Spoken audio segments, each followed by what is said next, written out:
Next plan ఎక్కడెక్కడో తిరిగి అంతా అయిపోయింది. గోవాలు, గోకర్ణాలు, వాసుగోడు గ్రామాలు ఇవన్నీ వేస్ట్ మనకి.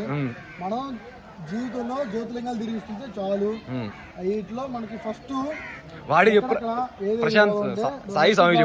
శ్రీశైలం, ఆంధ్రప్రదేశ్ లో ఉంది శ్రీశైలం. సో శ్రీశైలం మన దగ్గర బడ్జెట్ ప్లాన్ లో వెళ్ళిపోవచ్చు, ఒకసారి వీటికి రావచ్చు. అది అయిపోయిన వెంటనే నెక్స్ట్ ప్లాన్ మనం మహారాష్ట్ర కొడదాం. మహారాష్ట్రకి అయితే 4 జ్యోతిలింగాలు ఉన్నాయి చూడు. ఒకటి బసవేశ్వర జ్యోతిలింగం ఒకటి, నెక్స్ట్ మహారాష్ట్రలో త్రయంబకేశ్వర లింగం ఒకటి, నెక్స్ట్ భీమశంకర జ్యోతిలింగం మహారాష్ట్రలో ఉంది, నెక్స్ట్ వైద్యనాథ జ్యోతిలింగం. వైద్యనాథ జ్యోతిలింగం మ్యాండేటరీ. వైద్యుడు నేను తీసుకుపోతాను మిమ్మల్ని ఇద్దరిని. జీవితంలో చనిపోయేంత వరకు ఏమి లేకుండా చూసుకుంటాడు వైద్యనాథ జ్యోతిలింగం. సో ఈ 4 ఒక స్టేట్ అనుకున్నాం మహారాష్ట్ర. నెక్స్ట్ ట్రిప్ ఒకటే స్టేట్ 4 జ్యోతిలింగాలు. ఇంకా 7 ఉన్నాయి. ఆడికి అయిపోయిందా? ఆడికి కొట్టామంటే ఒకటే స్టేట్ 4 కట్లు కొట్టేయచ్చు. కొట్టేసారి అన్ని చూసేద్దాం. ఆడైపోయిన వెంటనే నెక్స్ట్ మధ్యప్రదేశ్ వెళ్దాం.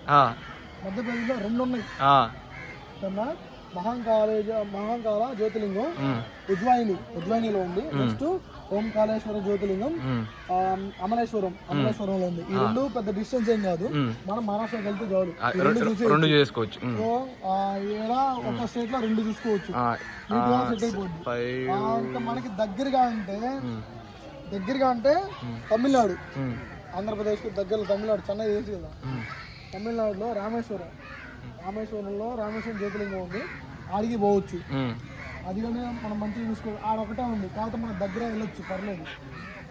నెక్స్ట్ ఉత్తరప్రదేశ్ లో 2 ఉన్నాయి. నాకు కెమెరా కాదు, సాయి చెప్పోదామని. జ్యోతిలింగం సాయి స్వామి కాశీ పోదాం.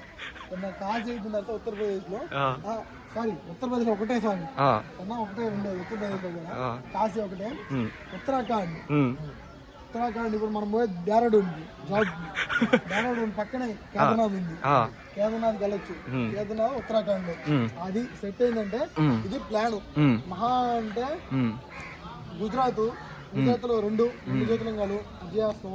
నెక్స్ట్ మధ్యప్రదేశ్ లో 2, అక్కడ 4 జ్యోతిలింగాలు. ఆడికి అయిపోతాయా? ఆడైపోయిన తర్వాత అంటే అప్పుడు మనం 2 స్టేట్లో జరుగుతాం. 2 స్టేట్లలో 4 జ్యోతిలింగాలు కవర్ చేయొచ్చు. నెక్స్ట్ మహారాష్ట్ర ఒక్కటి వెళ్ళామంటే 8 జ్యోతిలింగాలు. అది మొత్తం కలిపితే 8. నెక్స్ట్ ఆంధ్రప్రదేశ్ లో 1, తమిళనాడులో 1, ఉత్తరప్రదేశ్ లో 1, ఉత్తరప్రదేశ్ ఉత్తరాంచల్. అది ఏదో ఉత్తరాంచల్, అది కేదార్నాథ్ ఉత్తరాంచల్. అంటే ఉత్తరాఖండ్ అంటారు. ఆడ తీసేయచ్చు. చెట్టు అంటే గట్టిగా 5 స్టేట్లు తిరుగుతాం. 5 స్టేట్లలో ఎప్పుడు వెళ్దాం ఎప్పుడనేది మీరే ఫిక్స్ చేయండి. టేక్ ఓకే గైస్, ప్లాన్ వేసేది ప్రశాంత్. 2 years లో చేసేద్దాం బ్రో. మా వాడి ప్లాన్ 2 years లో అన్ని తిరిగిలేవా? 2 years రా బాబు. 6 months కి ఒక స్టేట్ వేసుకున్నా కూడా అయిపోద్ది. 6 months కూడా ఒక స్టేట్ వేసుకోలేమా? 6 months కి బడ్జెట్ సంపాదించుకోవాలి. పోయి చూడాలి. స్వామి మాదిరిగానే ఆయా ఫైటర్స్ ఆడిస్తాడు. మా వాడు మాత్రం యథాప్రకారం కేదార్నాథ్, బెంగళూరు, మహారాష్ట్ర అన్ని తిరుగుతా ఉంటాడు. అతనికి తిరగటం ఇష్టం, సోలో ట్రావెలర్ అయినా. మనం ఇప్పుడే మన ఫ్రెండ్స్ తోటి స్వామితో వెళ్ళాలనుకుంటున్నాం, కానీ స్వామి వల్ల కుదరదు. స్వామి మాల్ చేస్తే పోతాం, అది మ్యాటర్. స్వామి అయితే నైట్ ఫోన్ చేశాడంటే చెప్పు ఏం కాదు, ఆపడం బయట ఆడ పెట్టను కానీ రా, నువ్వు ఆపేరా. ఇంకో కొత్త టాపిక్ తెస్తా.